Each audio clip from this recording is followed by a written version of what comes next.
She's always joining her mother, and her mother's joining her, and it's a beautiful pair of mother and daughter who perform so seamlessly, beautifully together.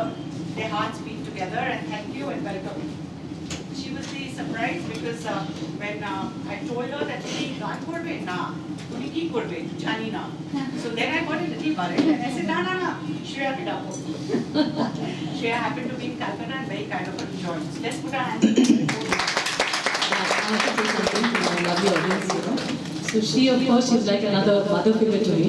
Grown up with lots of Bokuni and love, everything together. Bokuni first, yes. But she has a heart of gold, as we all know, Darshan here, as icon at Dash. So I was not supposed to do this, as you know, looking at the poster. I was supposed to be flying to my son, who is in London right now. But because of the war, I couldn't make it. The flights were all cancelled. So my mother said that I have a farmaishi for you. So I said, okay, go ahead. She said, you have to sing. So tomorrow I have a big show. So I said, yeah, I know, it's on Sunday. No, there's another one Saturday. It's Darshan's, it's my program. You don't have a choice. This is not a request, it's an order. You're going. So here I am. I'm totally unrehearsed. I just came here and asked her what are the songs I'm supposed to sing. I have no idea. The script was given to me 2 minutes ago. So I mean, Bhunhal Korle, please, you have to forgive me this time. We should start. আমি একটা বড় introduction সত্যি start করার আগে একটু বলি যে আমি একটু কাশবো। হ্যাঁ, আমার ভীষণ সেই রকমের কাশি হয়েছে, মাঝে মাঝেই কাশবো। আপনারা প্লিজ আমাকে ক্ষমা করবেন, তখন আমার নিজেরই তখন নিজের উপর সব থেকে বেশি রাগ হবে। কিন্তু যাই হোক, আমাদের শান্তিনিকেতন আমাদের সব হতে আপন, আর মোরা বাড়ি বাড়ি দেখি তারে নিত্যই নূতন। সেখানে শালের ছায়াবিথি বাজায় বনের কলগীতি, আর পাতার নাচে মেতে ওঠে আমলকি গান। কিন্তু আজকে আমি যা বলবো, যেখান থেকে শুরু করবো আমার বলা, সেই সময় কিন্তু শান্তিনিকেতন মোটেও এরকম ছিল না। তখন বোলপুর তখন একটা ঊষর ধুধু প্রান্তর, দূরে দূরে দু একটা গাছ হয়তোবা একাকী নির্বান্ধব দাঁড়িয়ে আছে, কাঁকড় বিছানো রাঙামাটি আর খোয়াই। এই ছিল শান্তিনিকেতনের, তখন শান্তিনিকেতন নয়, তখন বীরভূমের ওই অঞ্চল। সেই রকম একটি সময় থেকে আমি শুরু করছি। সম্ভবত 1863 সালে, সম্ভবত নয় ঠিকই 1863 সালে 1 মার্চ রবীন্দ্রনাথের পিতা মহর্ষি দেবেন্দ্রনাথ তার আধ্যাত্ম চর্চার কথা মনে রেখেই বীরভূমের রায়পুর অঞ্চলের জমিদার ভুবন মোহন সিংহ মহাশয়ের কাছ থেকে 20 বিঘা জমি কিনে নিলেন। তখন রবীন্দ্রনাথ 2 বছরের শিশু। সেই শান্তিনিকেতনের যাত্রা শুরু হল। এই জমিটিতে শান্তিনিকেতন নামে একটি বাড়ি তৈরি করেছিলেন তখন তিনি, আর সেই বাড়িটি তৈরি হয়েছিল বলে ওই অঞ্চলটার নাম হয়ে গেল শান্তিনিকেতন। মহর্ষি ভেবেছিলেন এখানেই তিনি তার আশ্রম গড়বেন, যেখানে ব্রহ্মের উপাসনা হবে, ব্রহ্মের নাম গান হবে। এই বাড়িটার নামে, সেই বাড়িটার বললাম অঞ্চলটির নাম হয়েছিল শান্তিনিকেতন, এবং ক্রমে সমগ্র বাঙালির কাছে একটি সভ্যতার নাম হয়ে উঠল শান্তিনিকেতন। রবীন্দ্রনাথ শান্তিনিকেতনে আসেন তার পিতার সঙ্গে। এইটি নিয়ে দুরকম মত আছে, কেউ বলেন 1873, কেউ বলেন 1878। যাই হোক, তার উপনয়নের কিছুদিন পরে পিতার সঙ্গে তিনি শান্তিনিকেতনে এসেছিলেন। তখন মহর্ষি কিছুদিন শান্তিনিকেতনে থেকে হিমালয়ে যাত্রা করেছিলেন, এবং এই যে পিতার সঙ্গ রবীন্দ্রনাথ বেশ কিছুদিন ধরে পিতার সঙ্গ পেয়েছিলেন, কারণ মহর্ষি খুব একটা সংসারে এসে থাকতেন না, ঘুরে ঘুরে বেড়াতেন, বেশিটাই পাহাড়ে ঘুরে ঘুরে বেড়াতেন। কিন্তু এই যে আনইন্টারাপ্টেড পিতার সঙ্গে অনেকটা দিন এই সময় রবীন্দ্রনাথ পেয়েছিলেন, এবং পিতার সঙ্গ এবং তার আধ্যাত্মবোধ কিশোর রবির মনকে গভীরভাবে প্রভাবিত করেছিল এবং নাড়া দিয়েছিল। আর এই সময় আরেকটা নতুন সখ্য শুরু হলো তার, সেটি হলো প্রকৃতির সঙ্গ লাভ, প্রকৃতির সঙ্গে বন্ধুত্ব। শান্তিনিকেতন থেকে তিনি গেলেন পিতার সঙ্গে হিমালয়। এই সময় তার যে সমস্ত অভিজ্ঞতা হয়েছিল, জীবনের পরবর্তীকালের বীজ রোপণের কাজ করছিল যেন ঈশ্বর রবির মনের মধ্যে। 1888-তে 1888 শান্তিনিকেতন আশ্রমের প্রাতিষ্ঠানিক সূচনা হল, ইনস্টিটিউশনাল ইনসেপশন। 1890-তে উপাসনা মন্দিরের ভিত্তিপ্রস্তর স্থাপিত হলো, যেটাকে আমরা এখন দেখি মন্দির কাজ ঘর অনেকে বলেন। আর 1891-তে 7ই পৌষ ওই উপাসনা গৃহ সাধারণের জন্য খুলে দেওয়া হলো। প্রতি বছর 7ই পৌষ সেখানে খুব বড় করে উৎসব হতো, 7ই পৌষের উৎসব। সেটা কিন্তু পৌষ মেলা নয়, সেটা ছিল 7ই পৌষের উৎসব, যেখানে উপাসনা হতো, সামগান হতো, ব্রহ্মসঙ্গীত হতো, সন্ধ্যেবেলায় ধর্মসভা বসতো এবং তারপরে বাজি পোড়ানো। এই 7ই পৌষের উৎসব যখন 5ম বছরে পড়ল, তখন সূচনা হলো পৌষ মেলা। আর সেটা ছিল 1896 সাল। আর মোটামুটি তারপর থেকে ধারাবাহিকভাবে পৌষ মেলা আমাদের চলে আসছে। এরপরে চলে আসি 1901 সাল। 1901 সালের জুলাই মাসে রবীন্দ্রনাথ সপরিবারে শান্তিনিকেতনে চলে এলেন স্থায়ীভাবে বসবাস করার জন্য। এটা জুলাই মাসে এসেছিলেন। 1901 সালের 22শে ডিসেম্বর 5টি ছাত্রকে নিয়ে তিনি ব্রহ্ম বিদ্যালয় স্থাপন করলেন। সেই সময় সহায় সম্বলহীন রবীন্দ্রনাথ এই স্কুল তিনি চালাতে পারবেন এমন কথা সত্যি কেউ কল্পনাও করতে পারেনি, ভাবতেও পারেনি। তখন রবীন্দ্রনাথের নিজস্ব আয় বলতে বইয়ের রয়্যালটি আর ওই জমিদারির কাজকর্ম দেখাশোনা করতেন বলে একটা মাসোহারা পেতেন, সেটা 150 টাকা। এই মূলত তার আর্থিক সম্পদ। তবু তিনি কিন্তু পিছিয়ে যাননি। তার নিজের উক্তি বলি, উনি বলেছেন, বিধাতার ডাক শুনে আমি ওই কাজে হাত দিয়েছিলাম, বড় সর্বনেশে সেই ডাক। সংসারের সব সুখ বিসর্জন দিয়ে তবে বের হতে হয়। তব আহ্বান আসিবে যখন, সে কথা কেমনে করিব গোপন। সকল বাক্যে সকল কর্মে লোকাসিবে তব আরাধনা।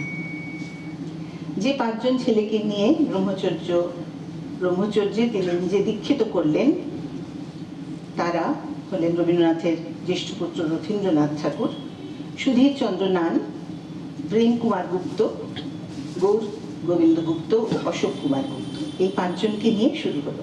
এর কয়েক মাসের মধ্যেই আরো 7 জন এসে যোগ দিল। শিক্ষক হিসেবে তখন রবীন্দ্রনাথ পেলেন হরিচরণ বন্দ্যোপাধ্যায়, ক্ষিতিমোহন সেন। ক্ষিতিমোহন সেন আর একটু পরে এসেছিলেন, কিন্তু যাই হোক প্রথম যুগেরই। রেবা চাঁদ, জগদানন্দ রায়, সিদ্ধন বিদ্যার্ণব, ব্রহ্মবান্ধব উপাধ্যায় আর গুরুদেব নিজে তো ছিলেনই। রবীন্দ্রনাথের ইচ্ছে ছিল গুরু শিষ্য পরম্পরায় বিদ্যালয়ে চলবে। শিক্ষক ও ছাত্ররা একসঙ্গে বাস করবে, একই সঙ্গে খাবে, একই সঙ্গে জীবন কাটাবে। আদি কুটির বলে তখন একটা বাড়ি তৈরি হয়েছিল। সেই বাড়িতে এই যে আদি কুটিরের ছবি আমরা দেখতে পাচ্ছি। আদি কুটির বলে এই বাড়িটি তৈরি হয়েছিল। সেখানে 3টি ঘর ছিল, তারই মধ্যে লাইব্রেরি, তারই মধ্যে ছাত্রাবাস এবং পিছনে মাটির দেওয়াল ঘেরা রান্নাঘর। আপনারা দেখতে পাচ্ছেন আদি কুটিরের ছবি। বিকেলে আশ্রম মাতা কবিপত্নী মৃণালিনী দেবী নিজের ঘর থেকে বিকেল বেলার খাবার এবং ছুটির দিনে সমস্ত রান্না করে সকলের জন্য পাঠিয়ে দিতেন। এবারে বলি, একেবারে প্রথম দিকে এই যে ছাত্র সংখ্যা যখন কম এবং শিক্ষক সংখ্যাও যখন কম, সেই সময় ছাত্রাবাসের দিনগুলো কেমন ছিল। একেবারে প্রথম দিকে ভোর 5টায় উঠে ঘর ঝাঁট দিতে হতো, তারপরে পুকুরে স্নান, তারপর বিদ্যালয়ের পোশাক পরে গাছের তলায় বসে ছেলেরা মন্ত্রপাঠ করত। এরপর প্রাতরাশ, ব্রেকফাস্ট থাকতো, ভেজানো ছোলা আর হালুয়া। ভেজানো ছোলা আর হালুয়া খেয়ে ছেলেরা যেত মাটি কাটতে। 8 ঘন্টা মাটি কোপাতে হতো। তারপর সকাল 7টা থেকে পড়াশোনার ক্লাস শুরু হতো, চলতো 10টা পর্যন্ত। এরপর 10টার পরে ক্লাস যখন শেষ হয়ে যেত, তখন আবার ঘরে ফিরে ছেলেরা কেউ গান শিখতো, কেউ গল্পের বই পড়তো, কেউ নিজের মনে খেলা করতো, কেউ কিছুই করতো না হয়তো।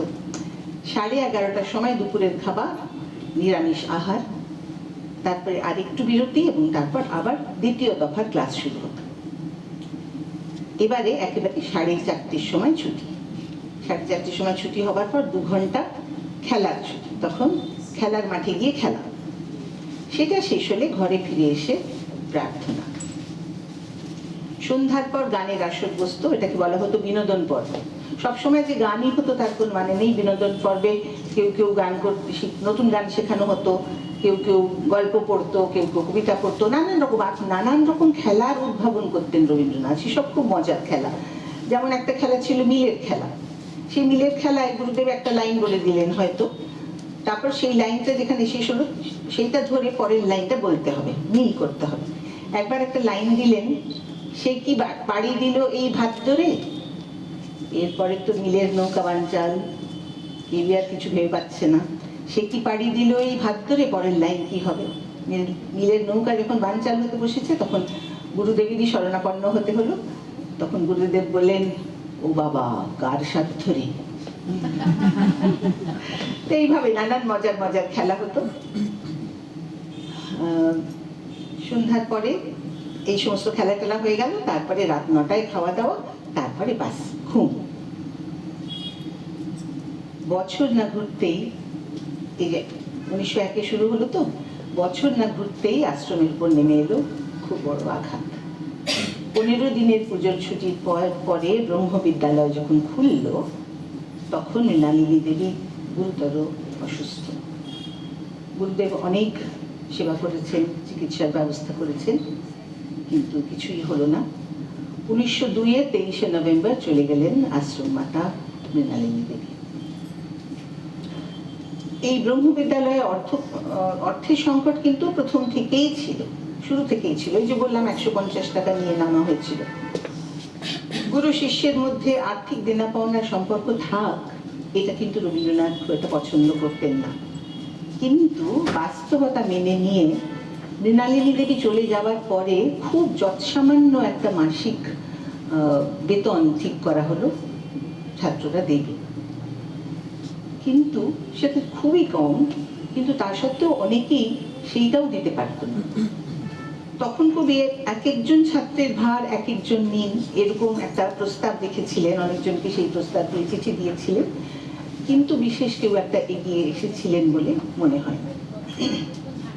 যাই হোক, তখন তার জমিদারির মাসোহারা 150 টাকা থেকে বাড়িয়ে 510 টাকা করা হলো। কিন্তু তাতেও যে খুব সুরাহা হলো তা নয়, বিদ্যালয়ের আর্থিক সংকট চলতেই থাকে। এরপর 1907 সালে রবীন্দ্রনাথ নিজে এসে বিদ্যালয়ের পরিচালনার ভার নিলেন। এর আগে এটি কি বলা যায়, একটি সূচনা পর্ব। এই যে রবীন্দ্রনাথ নিজে এসে বসলেন পরিচালনা করতে, এটা একটা সূচনা পর্ব। এর আগে কোনো না কোনো মাস্টারমশাইয়ের উপর বা বন্ধুর ওপর তাকে নির্ভর করতে হয়েছে, কিন্তু তিনি নিজে এসে পরিচালনার ভার নেওয়ায় শিক্ষকদের সঙ্গে তার যোগাযোগ খুব নিবিড় হলো। আর শিক্ষকতার মানোন্নয়নের জন্য ক্লাসে বসতেন, মাঝে মাঝে বিভিন্ন ক্লাসে গিয়ে গুরুদেব বসতেন। সে আমাদের ছবি আছে, এই যে ক্লাসে গিয়ে বসেছেন। আম্রকুঞ্জ আমরা এখানে দেখতে পাচ্ছি না, এটি শালবীথির পাশে, ওইখানে ঘন্টাতলা।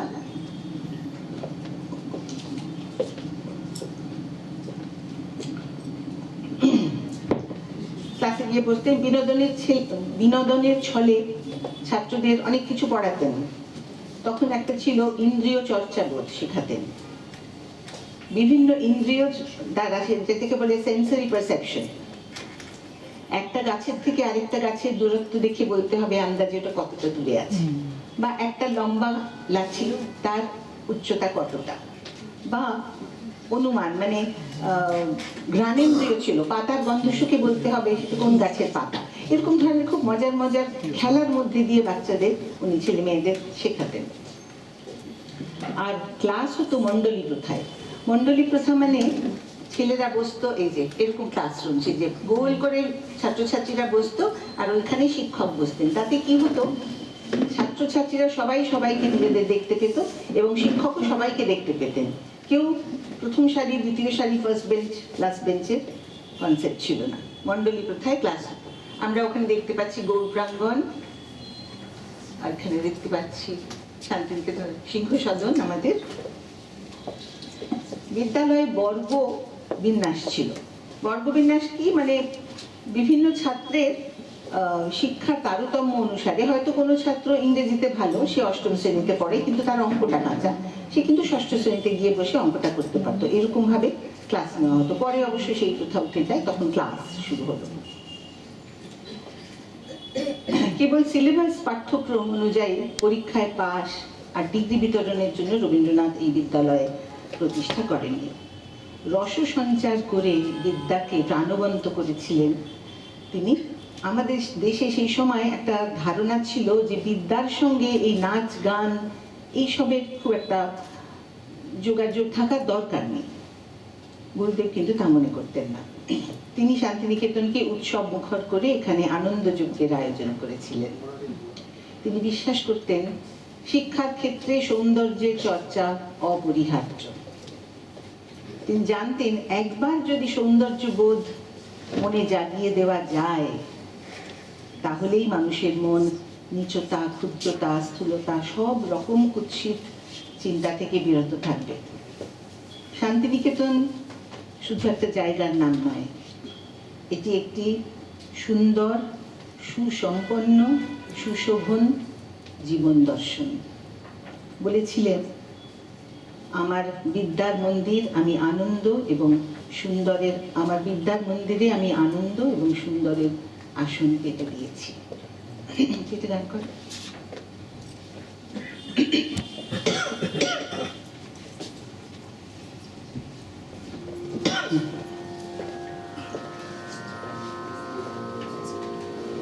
জগতে আনন্দ যোগে আমার নিমন্ত্রণ,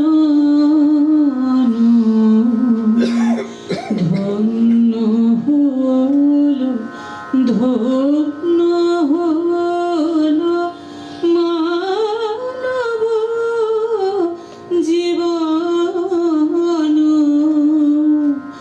জগতে আনন্দ যোগে আমার নিমন্ত্রণ, নয়ন আমার রূপের পুরে স্বাদ মিটায় বেড়ায় ঘুরে, শ্রবণ আমার গভীর সুরে হয়েছে মগন,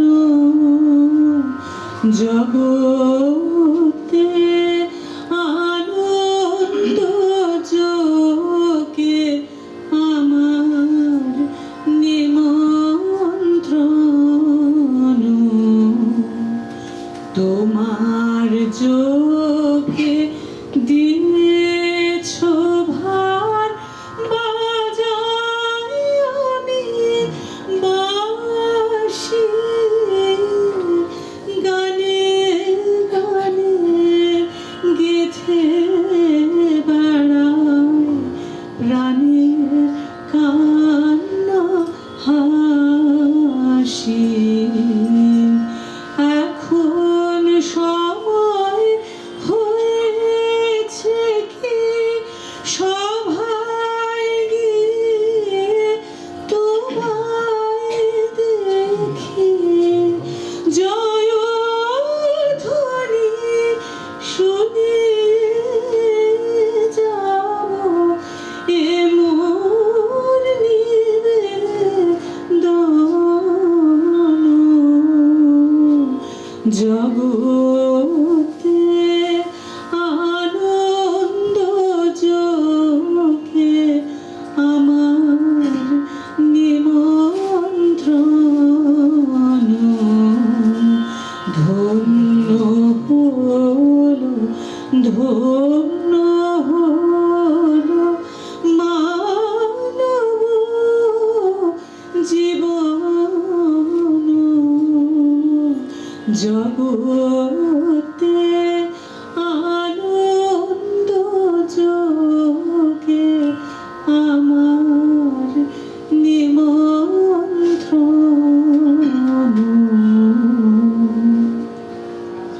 From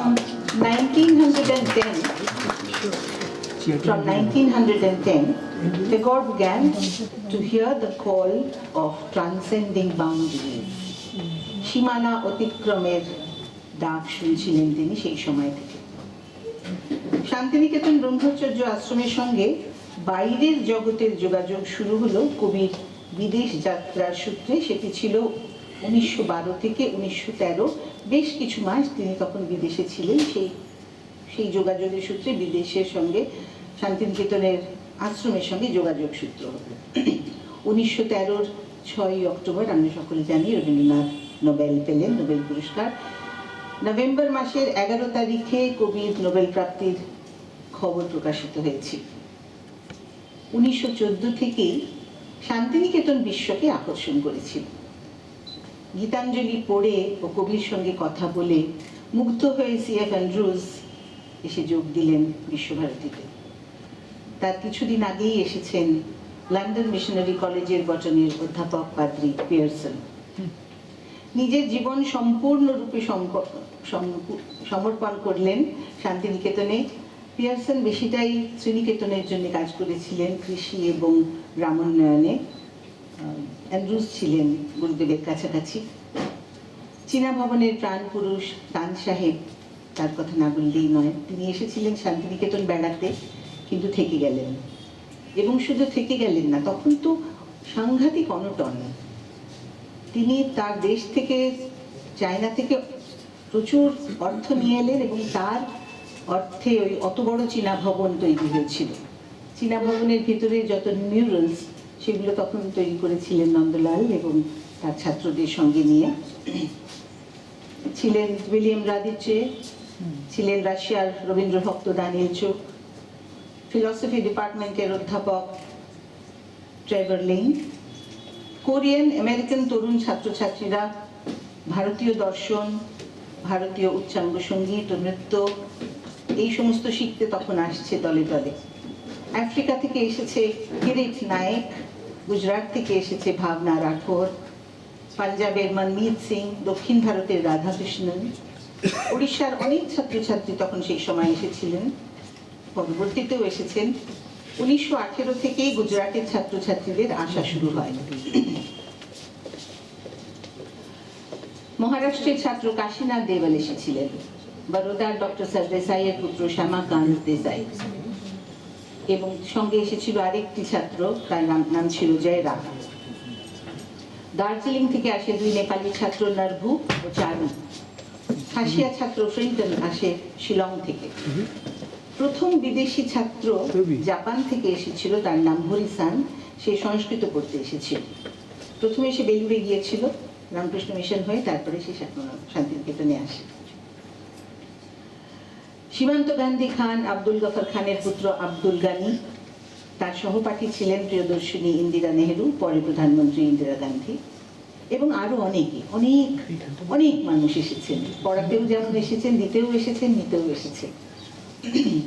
এই ছোট্ট আশ্রম বিদ্যালয়টিকে সর্বভারতীয় প্রতিষ্ঠান, ভারতীয় সংস্কৃতির কেন্দ্র করে করার পরিকল্পনা উঠল রবীন্দ্রনাথের মনে এক শারদ অবকাশে। রবীন্দ্রনাথ তার এই ইচ্ছেটি জানালেন তার শহীদ বন্ধু অ্যান্ড্রুজের কাছে এবং পুত্র রথীন্দ্রনাথের কাছে। ওখানে ছবিতে আমরা দেখতে পাচ্ছি প্রতিমা দেবী, রথীন্দ্রনাথ, অ্যান্ড্রুজ, রবীন্দ্রনাথ। এইখানে বিশ্বভারতী ফাউন্ডেশন, যে ফাউন্ডেশনের যে সেরিমনি, সেই তার ছবি দেখতে পাচ্ছি। নন্দলাল বসু ছাত্রদের নিয়ে কলা ভবনের ক্লাস নিচ্ছে। বিশ্ব নাগরিক হওয়ার জন্য বিশ্বভারতীর সৃষ্টি করবেন, এই ছিল তার ইচ্ছে। এই বিশ্বভারতী নির্মাণে রবীন্দ্রনাথের প্রধান উৎসাহদাতা ও সচিব ছিলেন বিধুশেখর শাস্ত্রী ও ক্ষিতুমোহন সেন। সঙ্গীতে ছিলেন দীনেন্দ্রনাথ ঠাকুর, চিত্রে নন্দলাল, আর স্থাপত্যে সুরেন কর।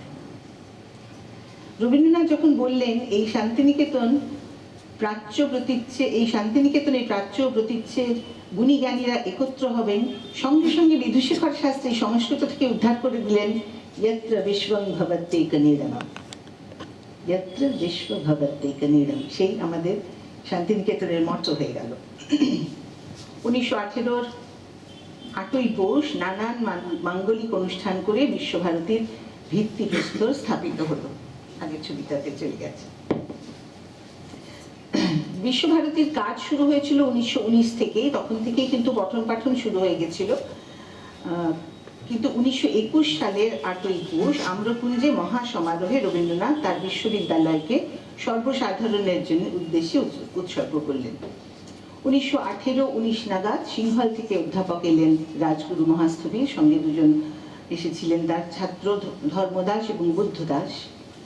ছিলেন বিদুশেখর শাস্ত্রী মশাই, মৈথিলী পণ্ডিত ছিলেন কপিলেশ্বর মিশ্রা। রবীন্দ্রনাথ নিজে পড়াতেন তখন ব্রাউনিং, অ্যান্ড্রুজ পড়াতেন সমালোচনা সাহিত্য, রথীন্দ্রনাথ জীবতত্ত্ব নিয়ে সমালোচনা বলতেন। জার্মানি আফ্রিকা থেকে আগত নরসিং ভাই প্যাটেল পড়াতেন জার্মান ভাষা। ফরাসি পড়াতে এলেন হিরজি ভাই পেস্তনজি মরিসওয়ালা। পল রিশার কিছুদিন এসেছিলেন সমাসের জন্য, তিনি পন্ডিচেরির মাদারের স্বামী। তিনি কিছুদিন শান্তিনিকেতনে ফরাসি ভাষা পড়িয়েছিলেন, অধ্যাপনা করেছিলেন। 1919-এ এলেন নন্দলাল বসু। সূচনা হলো কলা ভবনের। এলেন অসিত কুমার হালদার ও হীরাচাঁদ দুগার। এই সময় আরেকজন খুব স্বনামধন্য পণ্ডিত এসেছিলেন শান্তিনিকেতনে, তিনি হলেন ফ্রান্স থেকে এলেন সিলভা লেভি। 1921-22-এর মধ্যে গুরুদেব তাকে আমন্ত্রণ জানিয়ে এনেছিলেন। সিলভা লেভি কয়েক মাস ছিলেন। সেই সময় তিনি সংস্কৃত ও বৌদ্ধ ধর্ম পড়াচ্ছেন এবং প্রাচ্য বিদ্যা নিয়ে লেকচার ও গবেষণামূলক আলোচনা করছেন। সিলভা লেভির ক্লাসে স্বয়ং রবীন্দ্রনাথ খাতা কলম নিয়ে গিয়ে বসতেন। এখানে ছবিটা বোধহয় আছে না? হ্যাঁ, এই যে সিলভা লেভি ক্লাস নিচ্ছেন এখানে। ওই দেখুন সমস্ত শিক্ষকরা রয়েছে, ছাত্রছাত্রীরা রয়েছে এবং রবীন্দ্রনাথ নিজেও রয়েছেন খাতা কলম নিয়ে। কি সব দিন গেছে। তিনি ছিলেন, সিলভা লেভি ছিলেন খ্যাতনামা ইন্ডোলজিস্ট, ভারত তত্ত্ববিদ, সংস্কৃত ভাষা ও বৌদ্ধ ধর্মের গবেষক। রবীন্দ্রনাথের স্থানে সঙ্গীত ও কলা থাকবে না তা তো অসম্ভব। তার সংকল্প ছিল বিশ্বভারতী যদি কোনোদিন প্রতিষ্ঠিত হয় তবে ভারতীয় সঙ্গীত ও চিত্রকলা শিক্ষা তার প্রধান অঙ্গ হবে। সুরের কাণ্ডারি দীনেন্দ্রনাথ ঠাকুর তো ছিলেনই। 1914-এ মহারাষ্ট্র থেকে এলেন ভীমরাও হাসুরকার। ত্রিপুরার আগরতলা থেকে এলেন নাচের মাস্টারমশাই মণিপুরী নৃত্যশিল্পী বুদ্ধিমন্ত সিংহ। শুরু হলো সঙ্গীত ও চিত্রকলার একত্রে পাঠ কলা ভবনে। 1919 সালে কলা ভবনের মধ্যেই সঙ্গীত এবং চিত্রকলার শিক্ষা একসঙ্গে শুরু হয়েছিল। তখন কিন্তু আলাদা করে সঙ্গীত ভবন ছিল না, কলা ভবনেই দুটোই হতো। পরে 1933 সালে সঙ্গীত ভবন আলাদা ডিপার্টমেন্ট তৈরি হয় এবং সেখানে প্রতিষ্ঠিত হয়। কলা ভবনের প্রথম অধ্যক্ষ হলেন নন্দলাল বসু। 1921-এ ভবনের দায়িত্ব গ্রহণ করেন এবং দীর্ঘদিন এই প্রতিষ্ঠানকে তিনি গড়ে তুলেছেন। তার সময় কলা ভবনের শিল্পচর্চা আন্তর্জাতিক মর্যাদা পেয়েছিল, ইন্টারন্যাশনাল ক্লেম পায়। শান্তিনিকেতনকে কেন্দ্র করে আলপনা, উইভিং, বয়নশিল্প, টেক্সটাইল ও ডিজাইনিং এর ক্ষেত্রে এক বিশেষ সাংস্কৃতিক ধারা তখন শুরু হলো। নন্দলাল বসু আলপনাকে তখন ঘরের আঙিনা থেকে, ঘরের ভেতর থেকে বাইরে উৎসবের আঙিনায় নিয়ে এলেন। তার আগে আলপনা হতো ঘরের ভেতরে, পুজো, বিয়ে, অন্নপ্রাশন, এই সমস্ত ঘরের ভেতরে আলপনা হতো এবং সেই আলপনার মোটিভ অন্যরকম, এই লক্ষ্মীর পা, লক্ষ্মীর ঝাঁপি, একটা পদ্ম ফুল হয়তো, এরকম ধরনের। নন্দলাল তখন আলপনার শিল্পকে নিয়ে এলেন ঘরের থেকে উৎসবের আঙিনায় এবং শিক্ষার অংশ হিসেবে সেটাকে প্রতিষ্ঠিত করলেন। বর্ষবরণ এবং বর্ষ শেষের আলপনা সে অতি অপূর্ব, এখনো হয়, আমাদের সময়ও আমরা দেখেছি। আমি শান্তিনিকেতন গেছি রবীন্দ্রনাথ চলে যাওয়ার 30 বছর পরে, তখনও বর্ষ শেষের আলপনা হতো, শেষ দিনে সে মন্দিরে আলপনা হতো পুরো সাদা, পুরো মন্দির, মানে পুরো মন্দিরটাতে সাদা আলপনা হতো, সেটি কি অপূর্ব। তারপর যখন মন্দিরের উপাসনা শেষ হয়ে যেত, সবাই চলে যেত, তখন রাত্রির বেলা কলাভবনের ছাত্রছাত্রীরা এবং নন্দলাল মিলে বসে সারা রাত ধরে তারা সেই সাদা আলপনায় রং ভরতেন। বর্ষ শুরুর সকালবেলার মন্দিরে যখন সবাই আসতো উপাসনায়, তখন সেটা একটা অন্য আলপনা, রঙিন হয়ে সেই আলপনা সেজে উঠেছে। আগের দিনে সেই সাদা আলপনার সঙ্গে পরের দিনে সেই রঙিন আলপনার কোনো যেন মিল নেই। কেউ অবাক হয়ে যেত, এই রাত্রির এইটুকু সময়ের মধ্যে এরকম আলপনা কি করে হয়ে গেল।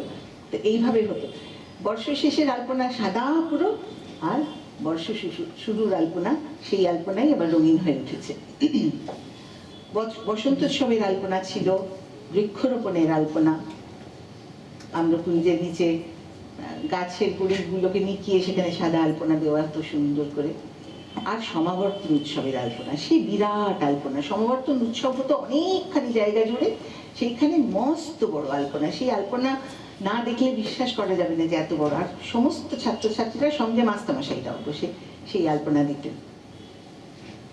প্রতিমা দেবী ইন্দোনেশিয়া থেকে বাটিক ও টেক্সটাইল ডিজাইনিং এর কৌশল শিখে এসে শান্তিনিকেতনে তা চালু করলেন। এইসব কাজের গুরুত্বপূর্ণ কেন্দ্র ছিল কারুসংঘ।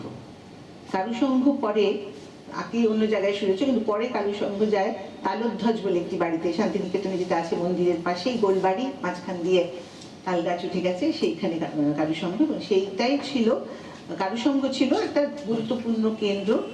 সেখানে বয়ন শিল্প, চামড়ার কাজ, বাটিক ইত্যাদি কারুশিল্পের চর্চা হতো।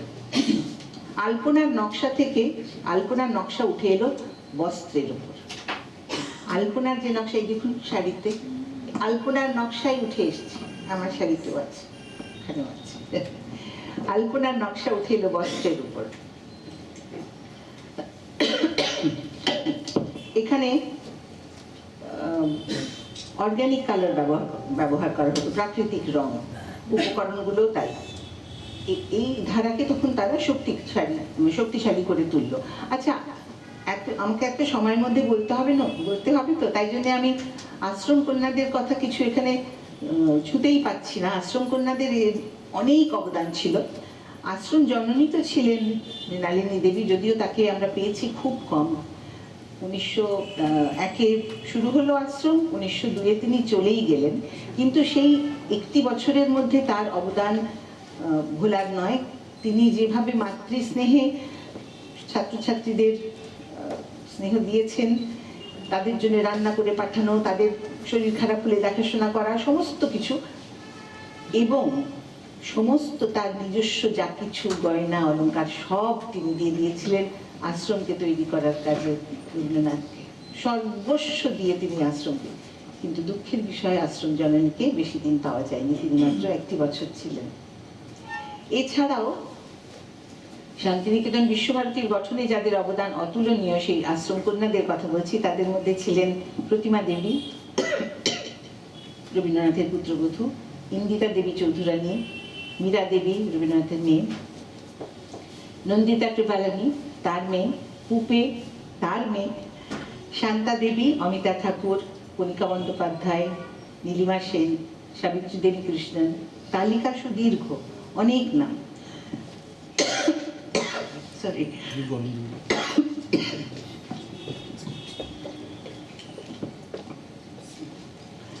স্থাপত্য ও অলঙ্করণে সুরেন্দ্রনাথ কর, নকশা ও শিল্প শিক্ষায়, স্থাপত্য আর অলঙ্করণে ছিলেন সুরেন্দ্রনাথ কর, আর নকশা ও শিল্প শিক্ষায় নন্দলাল বসু। একজন আর্কিটেকচার অ্যান্ড অর্নামেন্টেশন অ্যান্ড এম্বেলিশমেন্ট, অন্যজন designing and art education.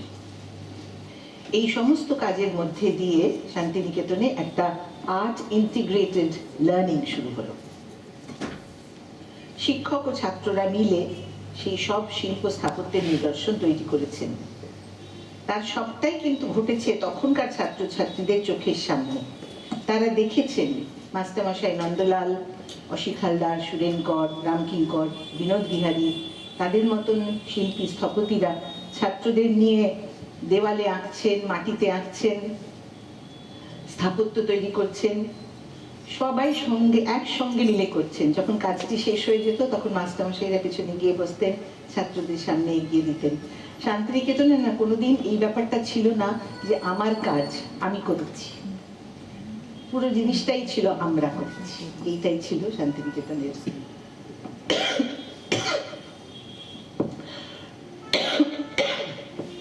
Sorry.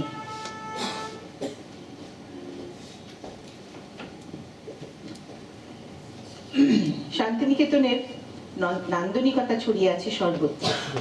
প্রকৃতি আর প্রতিদিনের জীবন চর্চা একত্রে মিলেমিশে যেটি তৈরি হয়েছে তাকে সহজ করে বলতে হলে বলতে হয় শান্তিনিকেতনের ছন্দ কোমল, তার সৌন্দর্য অনুচ্চারিত, আর তার দর্শন ঘোষিত নয়, বরঞ্চ বলা যায় তা অনুভূত এবং অনুশীলিত।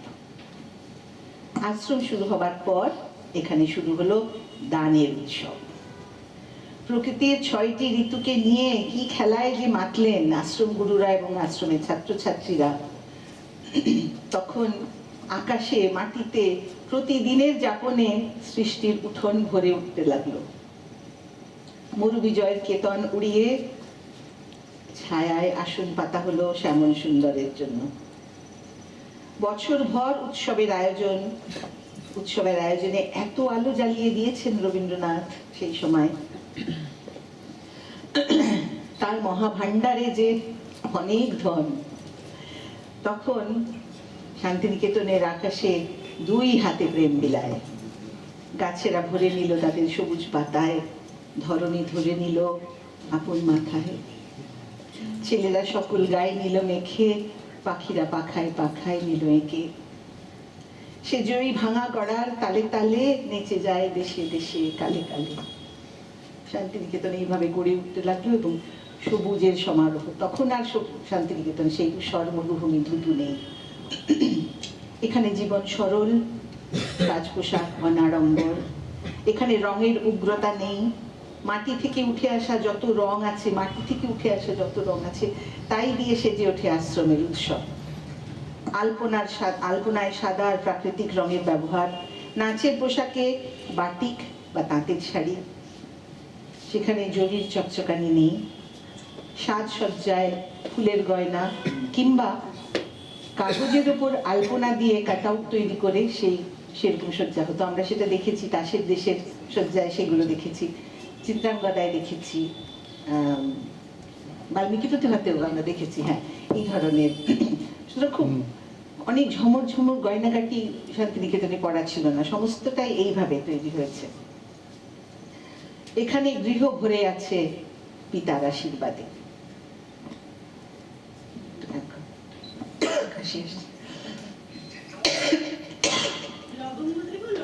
না ঠিক আছে, খাচ্ছি জল খাচ্ছি।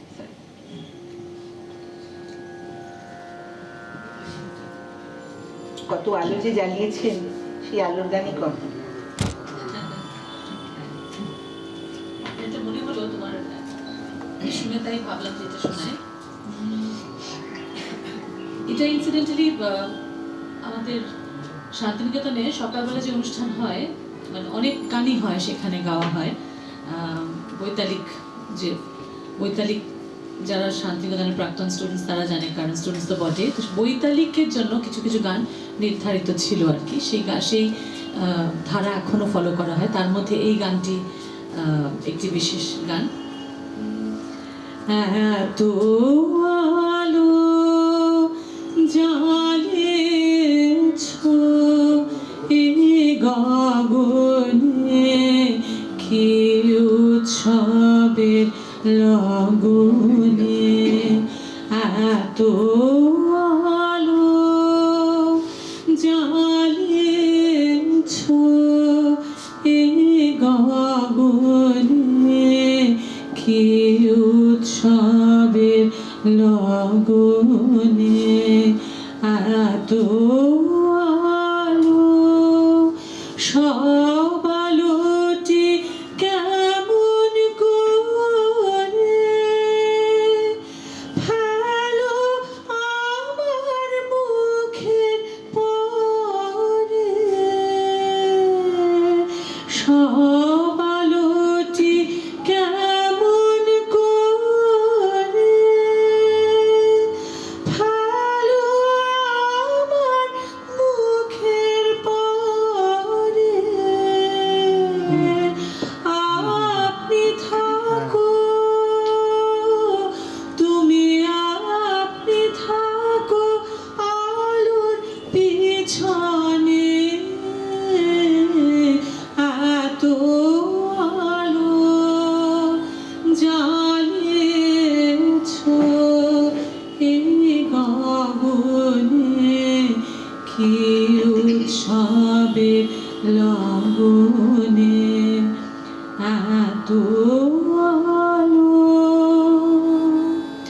প্রেমটি যেদিন জালি হৃদয় গগনে, কি উৎসবের লগনে, প্রেমটি যেদিন জালি হৃদয় গগনে, কি উৎসবের লগনে, সব আলো তার কেমন করে পড়ে তোমার মুখের পরে,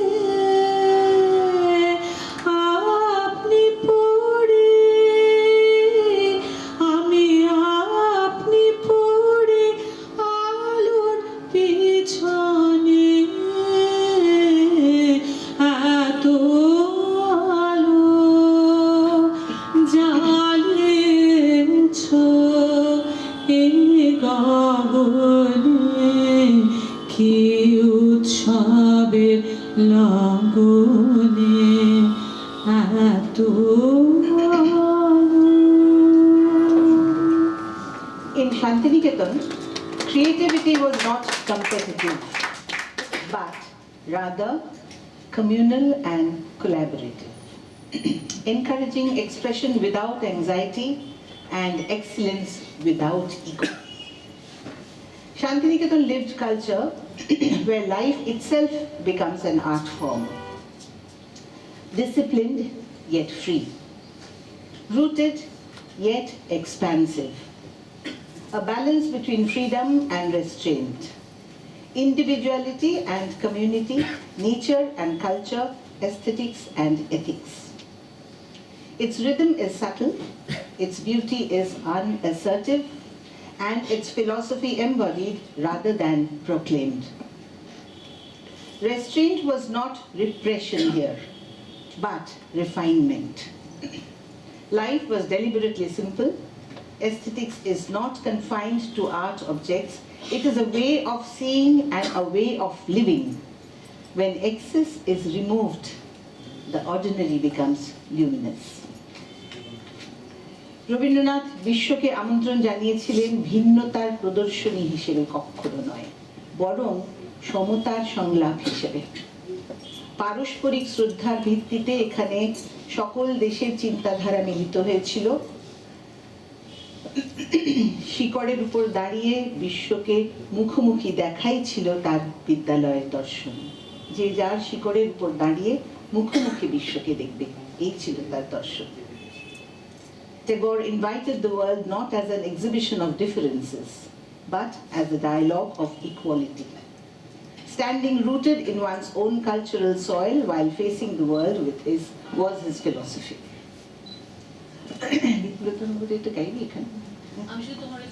ও এটা আমাদের একটা উৎসবের ছবি, এটা 1970 সালের বৃক্ষরোপণ অনুষ্ঠান, সেটাতে পঞ্চভূত 5 এলিমেন্টস, তাতে আমরা ছিলাম। আমার সৌভাগ্য হয়েছিল একদম এদিকে আমি, আমার পাশে চুয়া বাচ্চুদি মেয়ে, নীলিমা সেনের মেয়ে, তার পাশে নাইলা। ওই সময় মুক্তিযুদ্ধ চলছে, 1970 সাল মুক্তিযুদ্ধ চলছে এবং বাংলাদেশ থেকে অনেকেই চলে এসেছিলেন। এই নাইলা ও এসেছিল বাংলাদেশ থেকে, তার পাশে আমার 2 সহপাঠী, আমরা একই ক্লাসে ছিলাম, মিতালি এবং তার পাশে সুচিস্মিতা। আমরা এই বৃক্ষরোপণে আমরা 5 জন 5 এলিমেন্টস, আমার এই সৌভাগ্য হয়েছিল। Thank you. মিতালি মাসিকে আবার আমি গণনা স্কুলে পেয়েছিলাম। হ্যাঁ হ্যাঁ, তাই আমাকে অনেক আহ্লাদ দিয়েছে, যদিও আমরা মানে হস্টেলে একসঙ্গে থাকতাম, একই ডিপার্টমেন্টে পড়তাম, কিন্তু Mitali was my mother. Mitali Mashi's mother, Mrs. Dasgupta, She was also a teacher. Yeah, she was also. She was even more strict. She was my needlework teacher. Art and needlework were two subjects that I used to consistently fail in. So I remember her, not very fondly, but I did. But she was a wonderful person.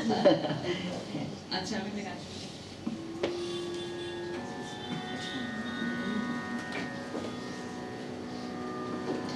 বিপুল তরঙ্গরে,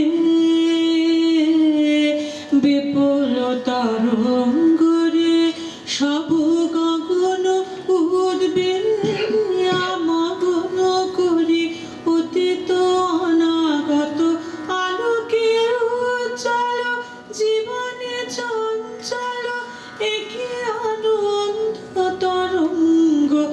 বিপুল তরঙ্গ রে, বিপুল তরঙ্গ রে, সব গগন উদ্বেলিয়া মগ্ন করি অতীত অনাগত আলোকে উজ্জ্বল জীবনে চঞ্চল একে আনন্দ তরঙ্গ বিপুল তরঙ্গ রে, বিপুল তরঙ্গ রে। তাই দুলেছে দিনকর চন্দ্র তারা, চমকে কম্পিছে চেতনা ধারা, দুলেছে দিনকর চন্দ্র তারা, চমকে কম্পিছে চেতনা ধারা, আকুল চঞ্চল নাচে সংসার, আকুল চঞ্চল নাচে সংসার, কুহরে হৃদয় বিহঙ্গ বিপুল তরঙ্গ রে, বিপুল তরঙ্গ রে, সব গগন উদ্বেলিয়া মগ্ন করি অতীত অনাগত আলোকে উজ্জ্বল জীবনে চঞ্চল একে আনন্দ তরঙ্গ বিপুল তরঙ্গ রে, বিপুল তরঙ্গ রে, বিপুল তরঙ্গ রে।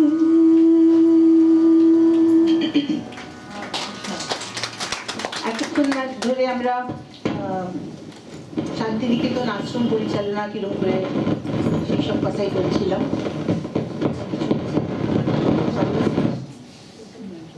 ঠিক আছে, ঠিক আছে, শুনতে পাচ্ছেন আশা করি সবাই। আশ্রম পরিচালনার কথা অনেক বললাম, এবারে একটু আলোচনা করতে ইচ্ছে করছে সেই মানুষটিকে নিয়ে যিনি একাধারে পিতা, মাতা, গুরু। এই মানুষটি কেমন ছিলেন গুরুদেব, তার প্রভাব, স্নেহ এবং তার তিরোধানের বহু বছর পরেও তার রোপণ করা সেই মহাবট বৃক্ষ ছায়া যে কতভাবে সিঞ্চিত করেছে অগণিত মানুষকে, তা বলা দুঃসাধ্য। তবু কয়েকটি ঘটনার কথা বলি, কয়েকটি গল্প বলি। সৈয়দ মুস্তাফা আলীর কথা প্রথমে বলি। তিনি একেবারে প্রথম দিকের ছাত্র, শান্তিনিকেতনে এসেছিলেন ব্রহ্মচর্য আশ্রম না, যখন বিশ্বভারতী শুরু হবার ঠিক আগে। সৈয়দ মুস্তাফা আলী লিখছেন, 1921 সালে শান্তিনিকেতনে পড়তে যাই। সবাই শান্তিনিকেতন স্কুল থেকে কলেজে উঠেছে। শ্রীহট্টবাসী রূপে আমার গর্ব, বিশ্বভারতী কলেজ বিভাগে আমিই প্রথম বাইরের ছেলে। প্রথম সাক্ষাৎকারে গুরুদেব আমাকে জিজ্ঞাসা করলেন, কি পড়তে চাও? আমি বললাম, তা তো ঠিক জানি না, তবে কোনো একটা জিনিস আমি ভালো করে শিখতে চাই।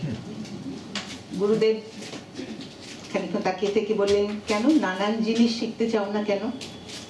আমি বললাম, না, মনকে চারিদিকে ছড়িয়ে দিলে কোনো জিনিসটাই বোধহয় ভালো করে শেখা হয় না। গুরুদেব আমার দিকে স্থির দৃষ্টিতে কিছুক্ষণ তাকিয়ে থেকে বললেন, এই কথা তোমাকে কে বলেছে? আমার তখন 17 বছর বয়স। থতমত খেয়ে বললুম, স্যার কনন ডয়েল।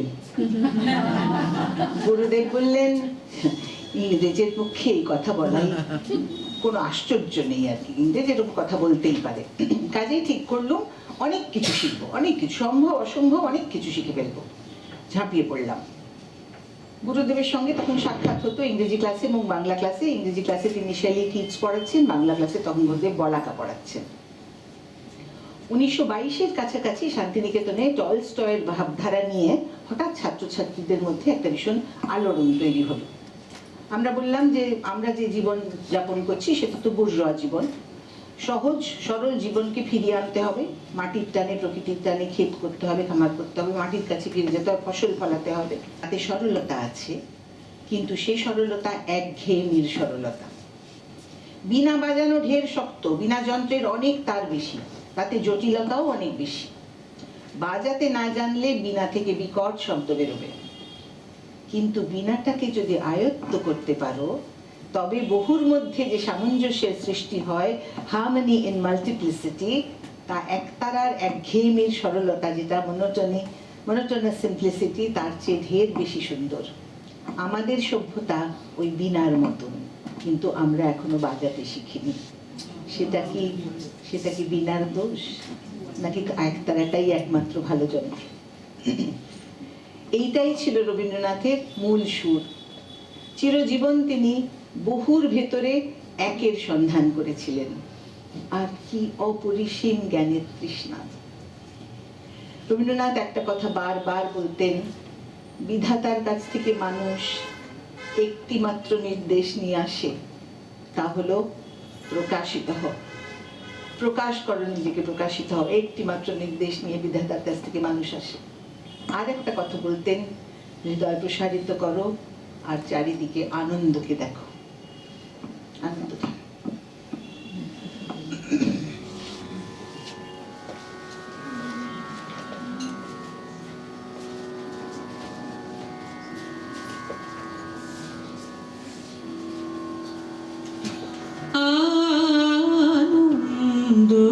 আনন্দধারা বহিছে ভুবনে, আনন্দধারা বহিছে ভুবনে,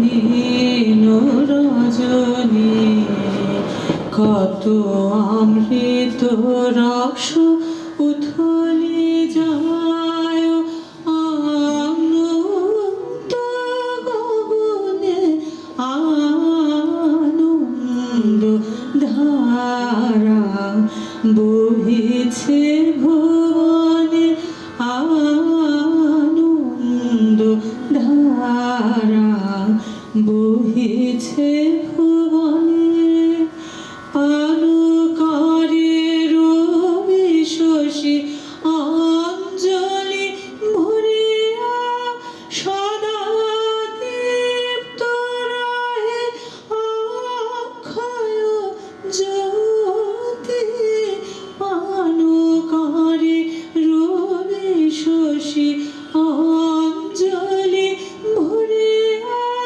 সদা দীপ্ত রহে অক্ষয় জ্যোতি, নিত্য পূর্ণ ধরা জীবনে কিরণে আনন্দ ধারা বহিছে ভুবনে। বসে আছো কেন আপন মনে, স্বার্থ নিমগ্ন কি কারণে? বসে আছো কেন আপন মনে, স্বার্থ নিমগ্ন কি কারণে?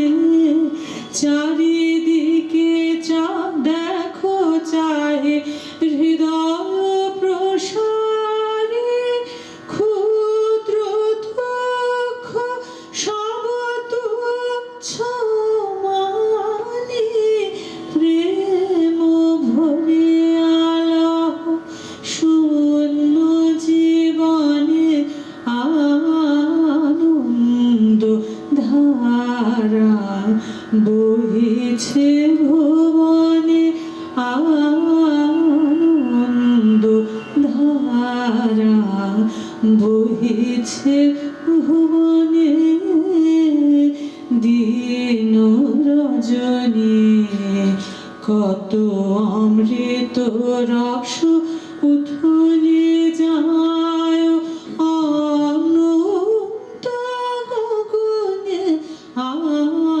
আনন্দ ধারা বহিছে ভুবনে, আনন্দ ধারা বহিছে ভুবনে।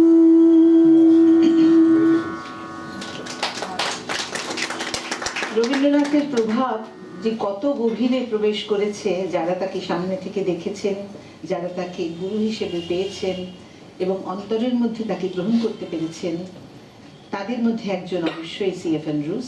তার একটি কথা বলতে ইচ্ছে করছে। 1912 সালে রবীন্দ্রনাথ তখন বিলেতে, সেখানকার গুণগ্রাহীরা গুরুদেবকে একেবারে মাথায় করে নিল। এদের মধ্যে বিশেষভাবে ছিলেন উইলিয়াম রদিনস্টাইন। ইংরেজি গীতাঞ্জলির ভূমিকা লিখতে সম্মত হন তারই প্রস্তাবে। আমি বলছি উইলিয়াম বাটলার ইয়েটস রদিনস্টাইনের প্রস্তাবেই গীতাঞ্জলির ভূমিকা লিখতে সম্মত হন। রদিনস্টাইনের বাড়িতে একদিন ইংরেজ কবিদের মজলিস বসেছে। ইয়েটস রবীন্দ্রনাথের কয়েকটি কবিতা পড়লেন। সেই আসরে সেদিন ছিলেন C.F. অ্যান্ড্রুজ। এই কবিতা শুনে তিনি মুগ্ধ, একটা ঘোর লেগে গেল তার যেন।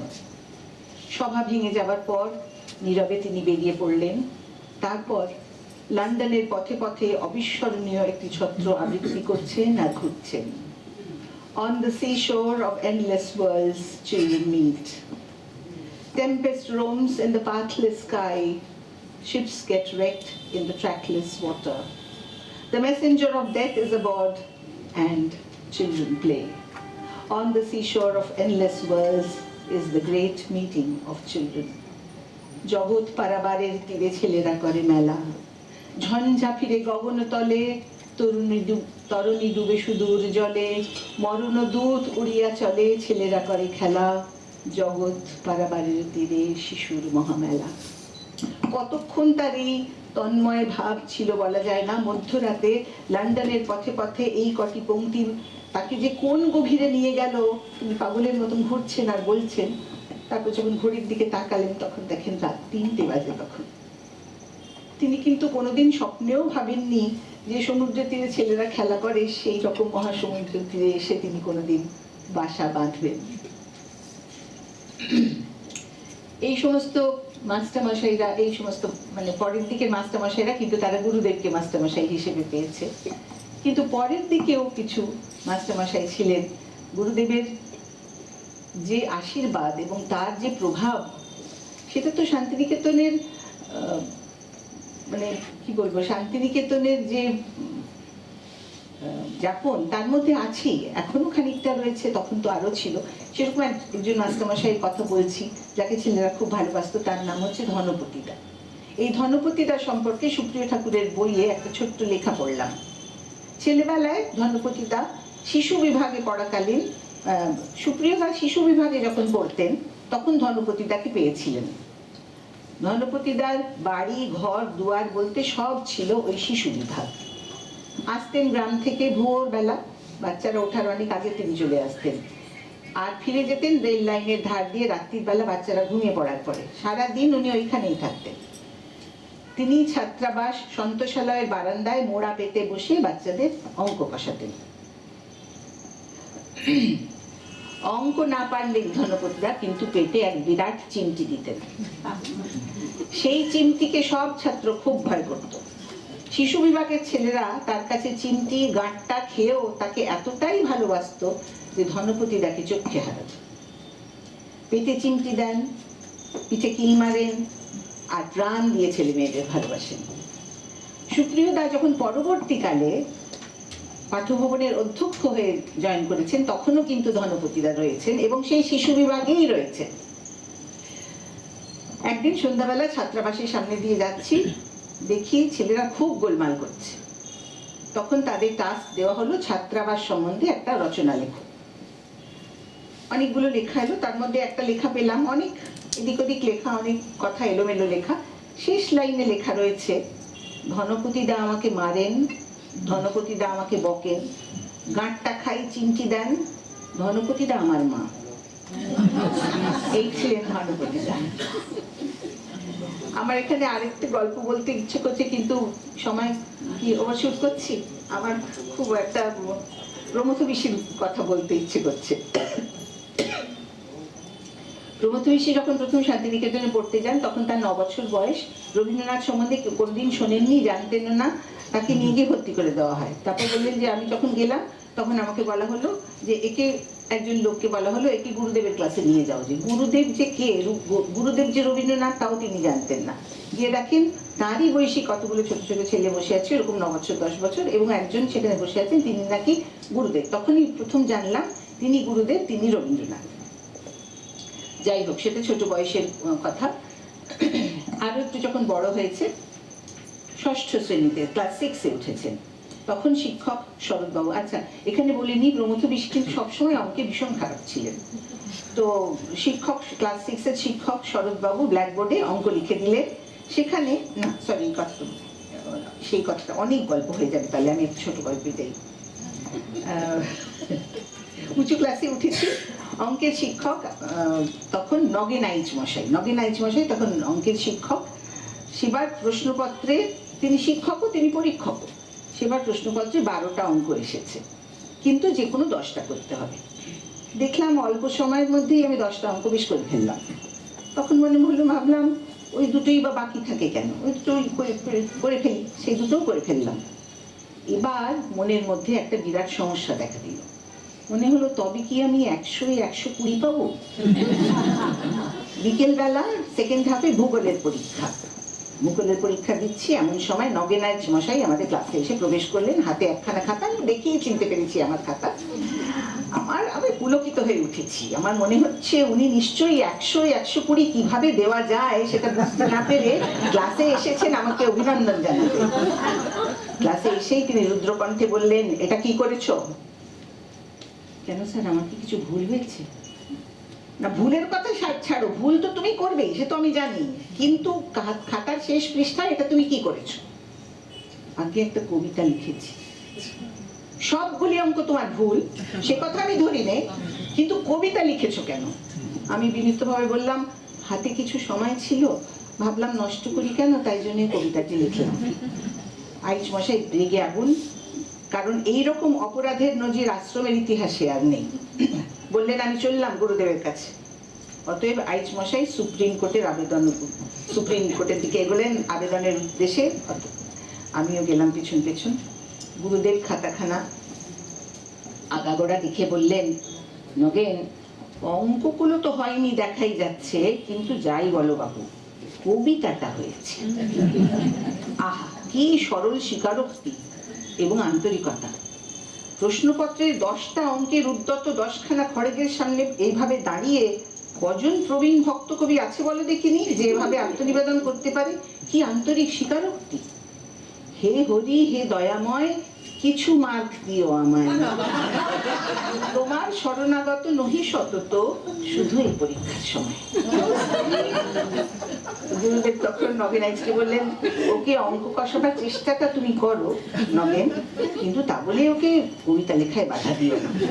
সে যাত্রায় অদৃষ্টের আর গুরুদেবের যথেষ্ট রসিকতা জ্ঞান থাকায় সুপ্রিম কোর্টে আমার সম্পূর্ণ জয়লাভ। নগেনবাবু আমার দিকে খাতাতে ছুঁড়ে দিয়ে বললেন, না, এখন থেকে অবাধে কবিতা লিখে যাও, তোমাকে কেউ আর বাধা দেবে না। এই সমস্ত আগেকার দিনের গল্প ছিল। শেষ করে আনছি এবার আস্তে আস্তে। 1901 সালে যে বীজটি প্রথিত হয়েছিল ধীরে ধীরে, তা একটি পরিপূর্ণ রূপ নিল বিশ্বভারতীতে। কবি একে বলেছেন তার সোনার তরী। 1940 সালের ফেব্রুয়ারি মাসে কবির যথার্থ সুহৃদ এবং শুভাকাঙ্ক্ষী গান্ধীজি ও কস্তুরবা বাই এলেন কবিকে দেখার জন্য। তখন কবি খুব অসুস্থ। আম্রকুঞ্জে বিখ্যাত এই ছবি, আম্রকুঞ্জে বিখ্যাত এই ছবি আপনারা সবাই জানেন, দেখেছেন। আম্রকুঞ্জে বিখ্যাত সেই ছবিটি রবীন্দ্র অনুরাগীদের সকলের পরিচিত। গান্ধীজি যখন চলে যাচ্ছেন বিদায় বেলায়, বৃদ্ধ রবীন্দ্রনাথ তাকে হাতে একটি বন্ধ খাম দিলেন। তাতে চিঠি আছে। তাতে কবি লেখেন যে তার অবর্তমানে বিশ্বভারতীর ভার যদি গান্ধীজি নেন, তাহলে রবীন্দ্রনাথ খুশি হবেন। গান্ধীজি পত্রটি দেখালেন আবুল কালাম আজাদকে যথা কর্তব্য করার জন্য। 1947 সালে ভারতবর্ষ স্বাধীন হলো। 1951 সালে দিল্লির পার্লামেন্টে স্বীকৃত একটি বিলের মাধ্যমে বিশ্বভারতী কেন্দ্রীয় সরকারের অনুমোদিত বিশ্ববিদ্যালয়ের রূপ পেল, সেন্ট্রাল ইউনিভার্সিটি হলো। 1921-এ যে আম্রকুঞ্জের অন্তরে বিশ্বাস থেকে, স্বপ্ন থেকে যে বিশ্বভারতী যাত্রা করেছিল, 2021-এ সেটি শতাব্দী স্পর্শ করলো এবং 2023-এ নভেম্বরে লাভ করলো আন্তর্জাতিক স্বীকৃতি বিশ্ব ঐতিহ্য রূপে। 1923-এর 17 সেপ্টেম্বর শান্তিনিকেতন সহ বিশ্বভারতী স্বীকৃত হলো ইউনেস্কো ওয়ার্ল্ড হেরিটেজ সাইট হিসেবে। এটিকে বিশেষভাবে বলা হয় এটি একটি লিভিং হেরিটেজ এডুকেশনাল ক্যাম্পাস। যত্র বিশ্বম ভবত্যেকনীড়ম, আবার সেই লাইনেই ফিরে যাই, যেখানে বিশ্ব একটি নীড়ে পরিণত হয়। শেষ গান।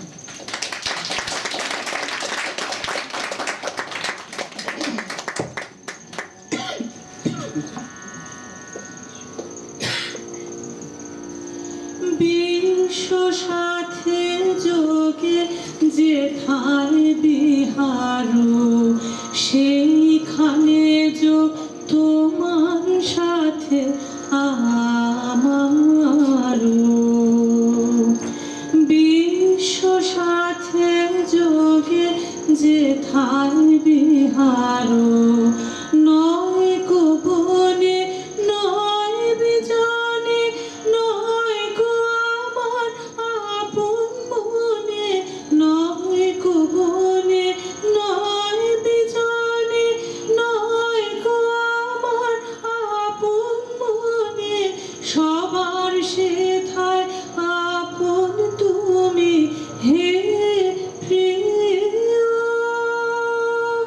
সেথায় আপন আমারও, বিশ্ব সাথে যোগে যেথায় বিহার, সবার পানে যেথায় বাহু অসারো, সেইখানেতে প্রেম জাগিবে আমারও।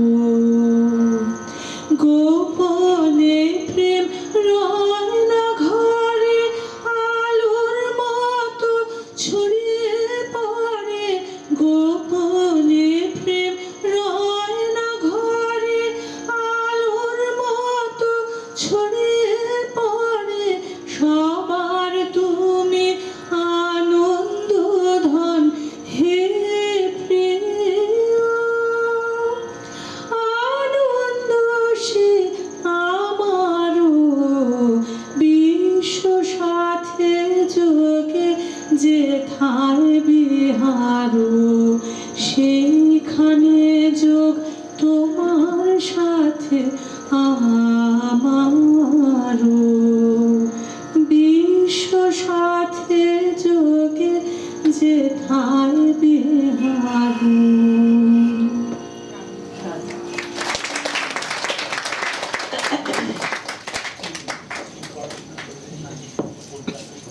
আমি ক্লাসে না, আমি কলেজে গিয়েছিলাম, আমার গ্র্যাজুয়েশন শান্তিনিকেতন থেকে করেছিলাম। আমি তো ইংরেজি সাহিত্য নিয়ে পড়তে গেছিলাম। One doesn't know how to say thank you at a time like this when it is so emotional. And in all the times that we are going through just now, the strife that we are going through, I feel that this kind of talk, this kind of a gathering, this kind of emotion is wonderful. Thank you so much. It kind of reiterates in you that what is that one word and where is it gone. And truly, thank you very much for bringing us back. Sorry for being emotional, but I'm going through this time where I feel I really don't know when I wake up in the morning what is happening, and I don't even have an answer at night. So such programs, such gatherings give us a lot of courage, give us a lot of encouragement that we are still all together. And when there is no fear in the heart and the head is held high, that's all we need here. And so thank you once again.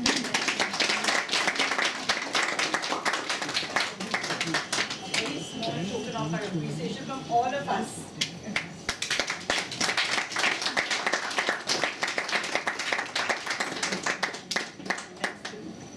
Go back. Shreya, the younger one, she actually has a smaller bag, but she has a more valuable bag.